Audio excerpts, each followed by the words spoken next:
Welcome to the Igniting the CEO Within podcast, where we interview successful, high-level professionals to discover lessons they've learned throughout their career that can help ignite the CEO within you. I'm Mark McFatridge, and I'll be your host for the next 15 minutes or so. Our show is sponsored by Quaid, a nationwide community of CEOs and entrepreneurs. Quaid has developed Launchpad, which offers an opportunity for executive coaches to become licensed circle directors and earn significant recurring revenues. After completing the Launchpad program, you'll lead your own peer advisory circles, helping other CEOs and entrepreneurs excel in their professional and personal lives while providing a community of accountability, challenge, and support. If you'd like to learn more, go to quaidcircle.com. On our show today, I'm really excited to have Dr. Bob Wright, the president of LiveWright. He's out of Elkhorn, Wisconsin. Dr. Wright, thank you for taking some time and joining me today. Thank you. I'm grateful to be here. Excellent. Well, let's jump right into it. You've had an amazing career. You've coached a ton of people. You've worked with a ton of people. You've seen, my guess is, what some great leadership looks like and maybe some not so great leadership. And I would love to hear what you view as those separators. What separates an excellent leader from a not so excellent leader? Well, you've got to figure I'm pretty biased here because the best leaders I've known are people that coached, and I've been very blessed to coach people over their entire careers, from before their MBA to where they developed the highest rated e-commerce firm in the world. That's actually a book that it is out on Amazon called Life is Sales. It's the story of Rich Lyons, a guy I coached from before his MBA to where he developed the highest rated e-commerce firm in the world and sold that to Capgemini. And so one of the key things is, whether it's with a coach or officially, or whether it's with mentors and other people, the best leaders I know are always interested in how they can be better. They talk to mentors, they talk to everybody. They are always looking at how they can be better. And from my point of view, they're also unusually frank and honest, and they empower the people they're talking to. They will say what they will do and what they won't do. They will work with their mentors, with anybody they talk to, and they are forthcoming, and they tend to have continuity from one meeting to the next. And they tend to build great cultures because they're always looking at how the culture can be better. And quite frankly, I think it's more interesting to talk about great leadership. Have I worked with somebody from 230 million to 500 million when he decided to retire, and his replacement from 500 million to $1 billion? The replacement was much, much better than the first guy. When we came in, he had 17 reports, which is way too many. Yep. And he had almost no direct relationship to them because the chief operating officer did all of it. And what he did primarily was sell. The company was very successful. It was tops in its field. However, as a leader, he was a great salesman. So I understand that. Yes.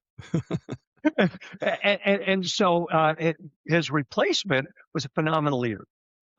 Chose a brilliant strategy to force all 17 to work together. There were actually 17 different platforms that they were all operating on. And his first job was to give them the job of creating a unified platform. Brilliant leadership. Very diverse people who are used to running their own kingdom. And forcing them to work together, because he let them know that the different platforms were going to go away. And they either dug in with each other and did something that worked for everybody, or they were going to be sorry because they're going to be stuck with what the other ones did. So that's the strong leadership, as opposed to kind of everybody on their own. Still, everybody making a lot of money because they had a wonderful marketing approach. They had a place in the market, and they really knew how to do what they were doing. Yeah. Let's great. Let's stop there and dig into that just a little bit, because that is one of the biggest challenges that leaders face, right? Is to create that culture where people are um, there because of a goal bigger than themselves, right? I mean, that's what you're talking about, is how do we make the whole the most important part versus my little segment of that whole. That's not an easy thing to do, especially if you're coming in like this gentleman, or I assume gentleman, this person did, that had a segmented approach, a siloed approach where everything is going good, but stay out of my lane type stuff. What type of, how do you do it? Well, that was his move, and it worked very well for him for the next 6 years till he retired. Hmm. I've just finished a book on culture with Rich Lyons, the guy with whom I wrote Life is Sales, Yeah. #1 bestseller on Amazon.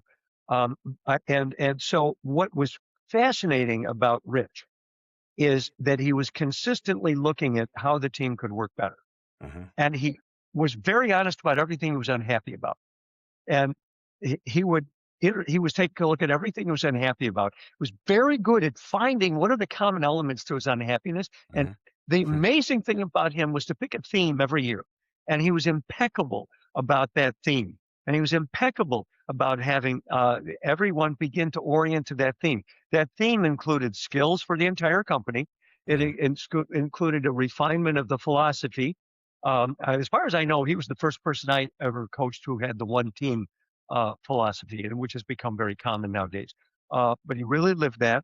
Hmm. And then each year there was another level of refinement because he created a service culture. However, his people tended to say yes, and margins were terrible because they were delivering things that weren't part of the contract. So he had to get everybody to say yes and a whole year of yes and yes and Yeah. let me get back to you. And so they, but that we also trained them as consultants. We trained them how to do in-depth assessment. What's going on here? What's the ideal state towards which we are participating for Hmm. that client? And how are we going to do that? And so that when we do come back with the yes, and here's what we're coming up with, it was bullseye. Yeah. That company was never worse than 92% on time, on budget, and generally 96 to 98%. That's why they were rated top e-commerce firm in the world. Yeah. There's a lot there too. So one of the things that I really appreciate that you shared was, and I'm going to rephrase it, but you talked about things that he was unhappy about. I think one of the things that leaders can often get caught up into is saying something that is good is great. So mislabeling something, right? Like, oh, Yeah. that's a great idea. Well, no, it's not. It's an average idea. Can we just call it average and work to great? Right? I mean, you've certainly seen that before. Well, that's the leader who is more of a what we call a cooperator and a pleaser. And one of the primary lessons a leader needs to learn is to stop being a pleaser. Pleasers allow people to delegate up to them. They Hmm. absorb the anxiety. They don't really get going. They don't really empower people. And one of the first things I have to do working with a leader is to have them understand their job is to transfer anxiety and responsibility out of them. And I start that with generally with the empty desk requirement. You're going to have to, your job is to support people to succeed. It is not to Hmm. let them give you jobs. It is to refuse those jobs and to really be interested in how they're doing it and help them have the resources to do it. But in order to do that, you can't say, oh, that's sweet. You say, well, I'm waiting for a bullseye. Yeah. Why don't you go back to the drawing board with everybody and anxiety back, responsibility back? That's not going to work. Yeah. If the goal is to be excellent, right? You can't say something that is good is excellent, and there's nothing wrong with that. That's the clarity of the conversation that leaders are expected to have. Yeah, his goal was to be best in the world, and they were rated such. And that tends to be the people I like to work with, because if you want to be the best, you have to look at how you can get better each week. Hmm. If you don't look at how you can get better each week, but you also have to have a larger strategy that you're following with that, and it has to be excellent to exquisite. Yeah, that's really good. Um, we talked a framework that I didn't know that I used, but as I reflected back on it, ties I think into this. It ended up being called the 4 E's. So engagement, education, empowerment, and execution. And it's a lot of what you just talked about, right? It's getting a feel for the organization as the engagement piece. What do we do well? Well, what do we suck at? The education, right, is what you were talking about of yes and right it's a component of that of okay you've got to figure out what how we make money, what we do with that money, and what your role is in the organization. The once you know those two things, now you can be empowered to do the yes ands and to tackle what the client's really looking for. And then the execution piece is really accountability that goes both ways, right? I'm going to hold you accountable for what you said you're going to do. You're supposed to hold me accountable for what I'm supposed to do. Yeah, That seems to tie and really closely with what you've been sharing.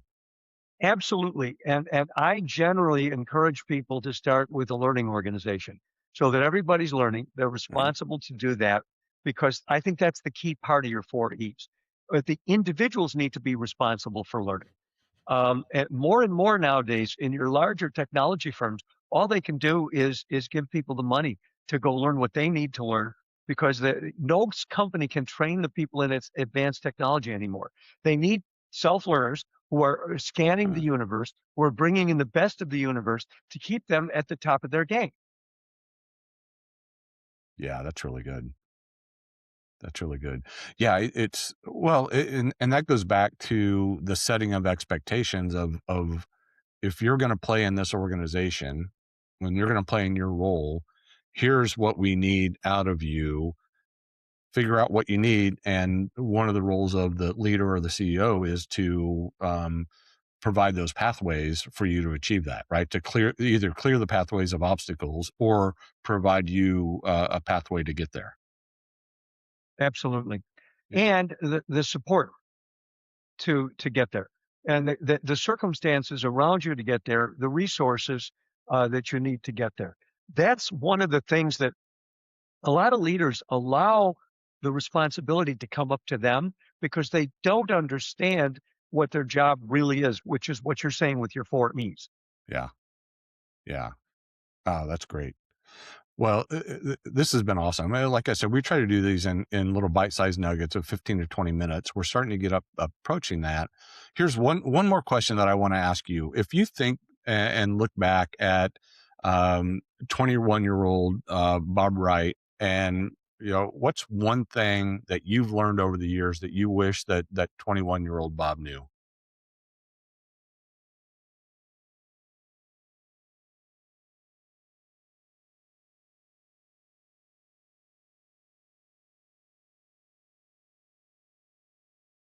I was the narrowest wasp you ever met. Um, it wasn't until I went to Germany and my mind was blown by a world that was beyond what I knew in Wooddale, Illinois. And it would be, now that that you're putting me on the spot, um, find ways to have your mind blown. And Hmm. if your mind isn't getting blown periodically, you're not really learning. You're not really discovering this amazing world that has so much in it. And curiosity is a critical element of getting our minds blown, and interest, and really um, looking at the every person and the entire world as your teacher. That's amazing. Yeah, I had a my aunt was a gifted and talented teacher, elementary school, I think. And one of the things when my son, our firstborn, was born, she said, life is about experiences. And we really took that to heart, right? And so we exposed both of our kids to all kinds of things growing up. You can put that, I mean, that's basically what you just said, right? Is get out, explore, be curious. put yourself in uncomfortable situations, and that growth that you will have personally and professionally is unbelievable. And be willing to not know and discover. Yeah. Yeah. That's great. Man, this has been awesome. Thank you for taking the time to hang out with me today. Do me a favor and share what does an engagement with you and LiveWright looks like, and how do people get a hold of you? So the first thing I need to do is get to know somebody. We don't sell until we know who you are, and Yeah. we put together a personal development plan. So people can get a hold of me at Dr. Bob Wright or livewright.com. My email is drbob@livewright.com. We would meet, we would talk. I would find out who you are, what you're about. And for me, the whole game is inside out. Who are you? Who are you becoming? What's your purpose? And how do you grow from the inside out to serve our world and help make that unique contribution to our world that you can make? Amazing. Amazing. Dr. Wright, thank you for hanging out with me today. I appreciate you. Thank you, Mark. All right, y'all, we've done it one more time. We found another amazing leader with incredible insights. Really appreciate it. As a reminder, Igniting the CEO Within is sponsored by Quaid, a nationwide community of CEOs and entrepreneurs. Quaid has created Launchpad, which provides an opportunity for executive coaches to become licensed circle directors and earn significant annual recurring revenues. To find out more, visit quaidcircle.com. Until next time, keep igniting that CEO within you. I'm Mark McFatridge. Thanks for listening.